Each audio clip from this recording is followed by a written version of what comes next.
The year 2010 was an important year for the United States of America, the world, politically, socially, and economically. That year, the American people faced new changes at home, like the passage of the monumental Obamacare, the potential placement of a mosque near Ground Zero, unemployment rising, the passage of the Arizona immigration law, and the election that placed the Republican Party as the majority party in the House of Representatives. In 2010, the world also saw one of the biggest atrocities to our environment taking place, the Gulf oil disaster. They also began to fear Iran's nuclear ambitions and praised the decision to pull America out of Iraq by the Obama administration. With all of these happenings, it seems hard to shed attention off of the country's future as well as the world. 2010, however, proved to be an important year for me because this was the year that I made the life-changing decision to join the Civitas program at Rear Americana. As an incoming freshman, I viewed the Civitas program as something I would not be interested in and something that people interested in politics could only like. Towards the end of first semester, however, my opinion started to change. During Mrs. Reed's honors English class, many friends had been in the Civitas program and given it nothing but praise, saying that I would enjoy every second of it. I will never forget the day that I approached the Civitas coordinator, Mrs. Reed, asking her about the program and my potential admittance. We were in English class having a Socratic circle about the up-and-coming book, 3 Cups of Tea. Mrs. Reed had mentioned that she was considering this book to be read and analyzed by her International Relations class, and that anyone in her current freshman Civitas class would do the same the following school year. This simple announcement put into my head the idea of joining. I thought that if I could sit in a class that focused on the world at large and discuss this book, then why not also learn about political science, my own state and local government, philosophy of political thought and science, and how to present my thoughts in a well-written and presented speech. The obvious answer to this question was that there was no negative aspect, no lurking disappointment, and obviously great choice. Ever since making the decision to join, there has not been any disappointment or regret, only ascending happiness. The first class I took was State and Local Government, second semester of my freshman year. The first thing I ever did as a Civitas student was make a poster with our group of my peers depicting a perfect town society. So what we did is we took a poster and drew like what you would put in the poster and like you named it and everything. And the first thing that we put was surprisingly a town jail and a hospital. So these two things highlighted the focus of not only that semester, but future classes and discussions to come. The hospital and jail represented lessons on international justice as well as domestic and the future of healthcare around the world, and the standards of both that we as future leaders sculpt into perfection.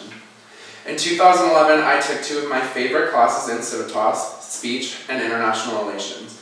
Speech was a class that I never expected to love so much. It was taught by Miss Seibel, an incredibly unique woman with a brain and opinion that dominate any room, and there was nothing but potential for everyone to succeed. Like all the other classes, there were no wrong opinions, no put-downs for one's political association or beliefs. And in speech, we made several different speeches, but there are 2 speeches that I demonstrated that really brought feelings that I never really knew I had. The first speech we were asked to make were like remembrance speeches, and she said we could make a speech on like an idea or a thought, a person, maybe a grandparent or something. So I decided to do a eulogy that I thought of after watching an episode of The Jersey Shore. And my first speech that I wrote was Farewell to Innocence, a speech that highlighted the slow death of childhood innocence via popular culture.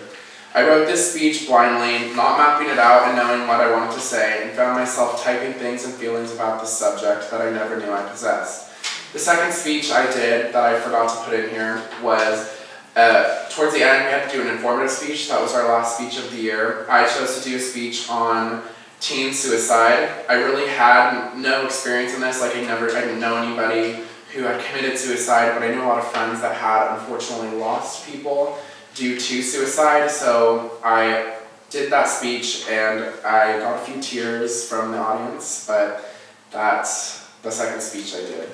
And these 2 speeches really highlight the program as a whole, demonstrating that a rigorous academic environment produces thoughts an individual never knew they possessed and sets the tone of their actions for the rest of their life. During the second semester of my sophomore year, I took International Relations, another one of my favorite classes in the program. In the beginning of the class, we were given a country to be in the mock UN, and I was given Pakistan, but when the opportunity arose, I traded it for China because I thought that would be much more interesting, and I had a lot of fun with China, being China, like representing it. And as a major world player, I made treaties with many other countries which came back to nip them when we had Model UN. And I really became China and got what I wanted. International relations taught me many things about our world, and that we Americans are not the only ones on this planet, and that we need to take care of our friends across the waters just like our own, because we are really a global community. In this course, we received many paper handouts ranging on various topics, from Russia's Very Secret Services by Marshall Hopkins, a piece highlighting the Russian secret services to the rest of the world, to A Globalized God by Scott M. Thomas, discussing religion's growing influence in international politics. The many paper handouts, which I still keep in my bookshelf, influenced me to stay up to date with international happenings and look into them deeper than what the headline says. What I also didn't put in this paper that I realized as I was standing out there actually that really had an impact on me was philosophy, which we take during our first semester of junior year.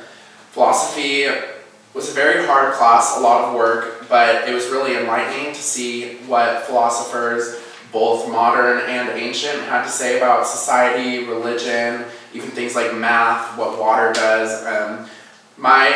Probably one of my favorite experiences was we had a sit-down Socratic circle in philosophy about the existence of God, and it was just really interesting to see everyone in the class's opinion on if there's a God, if there's not. You know, some people thought there's like a Brahma Atman type God, that this God is everywhere really, but we just don't know it. And that was another one of my favorite classes, but not as good as speech or international relations. So in my senior year, I began my internship at the Secretary of State's office. I was given this opportunity by Mrs. Reed and took it without hesitation. I began my internship right around the busiest time of year for the office, election season. I did many things throughout my internship, whether it was correcting addresses, mailing things out, calling various institutions around the state, or helping coordinate the statewide mock election for high schools. I learned the most about being professional and appropriate in a professional environment and the importance of communicating with others in the workplace. This internship paved the way for my senior project, which was the Secretary of State's statewide mock election in October. This project was very fun and interesting. It was interesting to see the Democratic lean in my school and the opinions of the student population on issues such as the banning of the death penalty and the revision of the three strikes law. My senior project taught me planning and execution skills and the feeling of success after hard work. Civitas really gave me many things, thoughts, words, interaction, and knowledge, but the most important thing that this class gave me was a family. Throughout my 4 years in high school, I've never felt more close to a group of people. The Civitas family, as I and many other people call it, is very diverse, whether it be the range of our ethnicities, religions, political associations. Everyone found a way to love each other in their own way. The good friends I made and continue to share company with all came to me in the Civitas program. I don't know what these 4 years would have been like without them. One particular instance that was really funny, not ha-ha funny, but interesting funny, was in freshman year we had a congress, which was kind of like a debate on the Arizona immigration law, and people would stand up that were for it, people would stand up for against it, and I just remember people standing up from their seats, not even going, just screaming at people across the room, and you would think that at the end of that period, friendships broken, people gone, see ya, not being friends with you anymore, but we all walked out the door and everybody was just talking like nothing had even happened in the room. And that just highlights the simple Civitas family, that even in diverse opinions demonstrated to me how the world should be, that even though two people or a group of people disagree, they can always get along in the end. In 2010, I made a decision to better my future and further my thought. My choice of the Civitas program is one that has changed my life for the better and given me many memories and stories to carry with me for the rest of my life. During the first few weeks of class, we were asked to stand in a line and place ourselves to the left if we did, well, I guess your left, if we considered ourselves Democrats, and to the right if you considered yourself a Republican or conservative, and in the middle if you really weren't, sure what you were. I placed myself in the middle because really I had no clue. My parents are liberals, but some aspects of what they advocate for I just didn't agree with, but also some opinions of the Conservative Party I didn't agree with. So I stood in the middle, and if I was to stand on the line today, after everything I've learned, I would probably walk around it in a continuous circle. And I would do this because I cannot agree with politics today until it agrees with itself. I cannot stand on one side until that side learns to stand with the other. This is what the Civitas program has taught me, that I stand where I want and voice what I think. If I could change anything I have said, done, or thought in the last 4 years, I wouldn't. The family I have grown up with for the last 4 years, the things I have seen, heard, and stressed about, have sculpted me into the person I am today and the person I continue to be. Today in 2012, I stand as a person who hopes this program will continue and change the lives of others as it has changed mine. So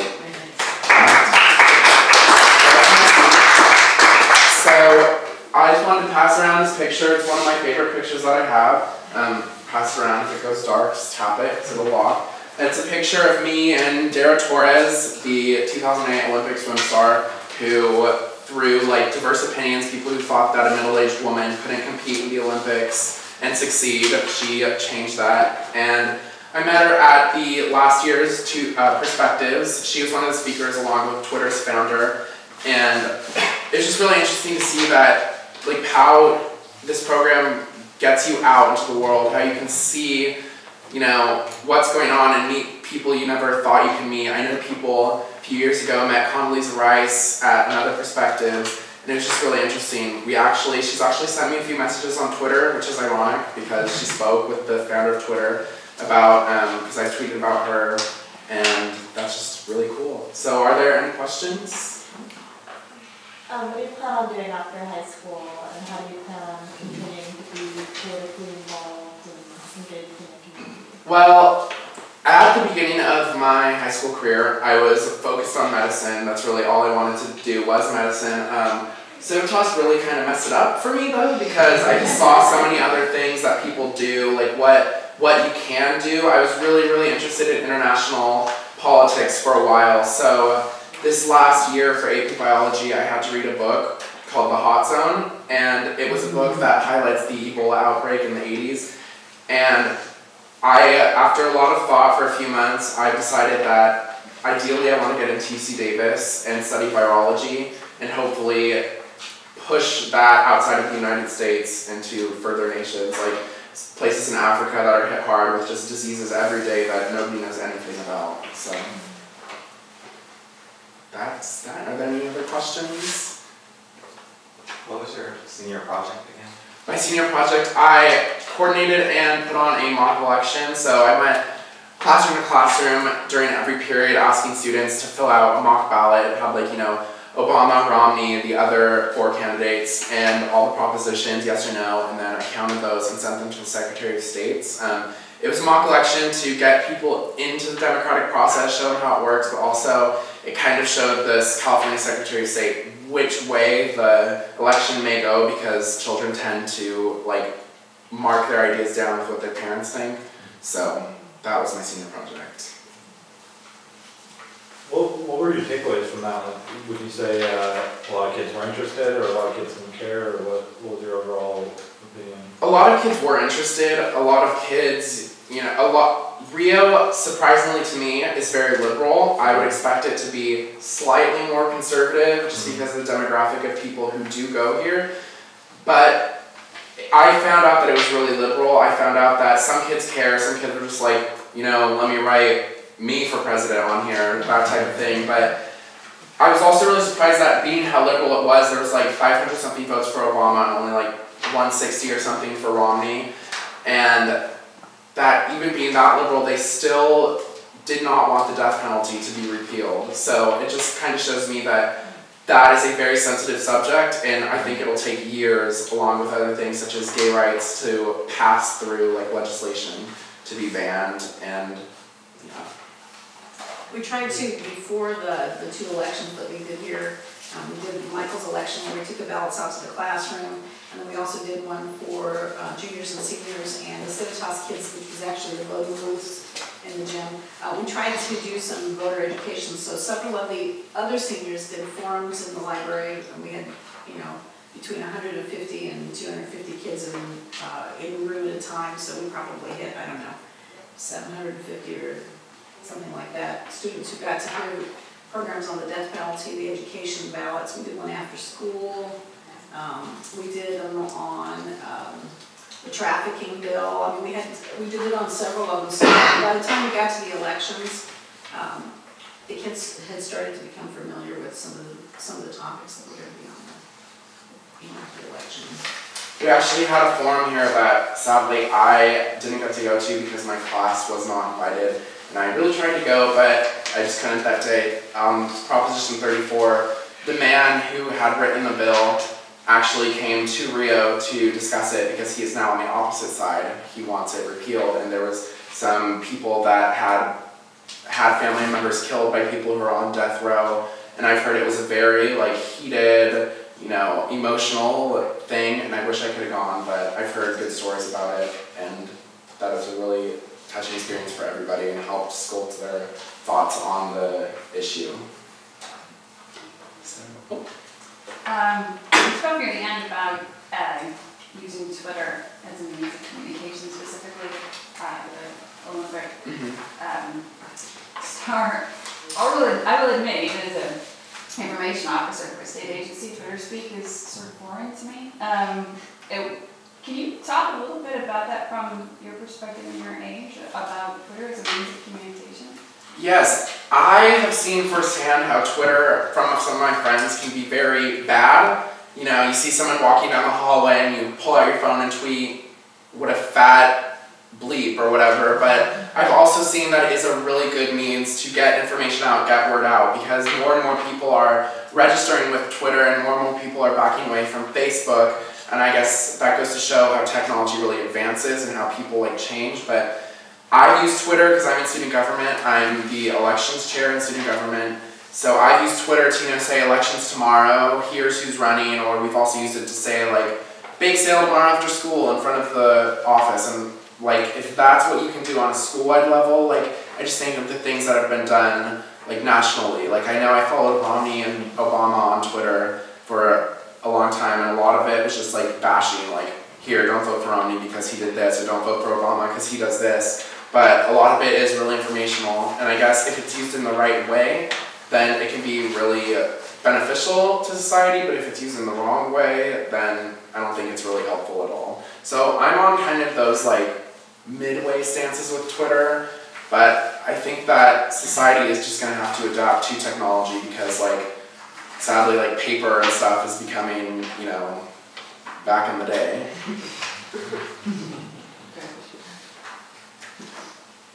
Any other questions?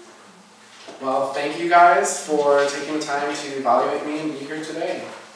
Thank you.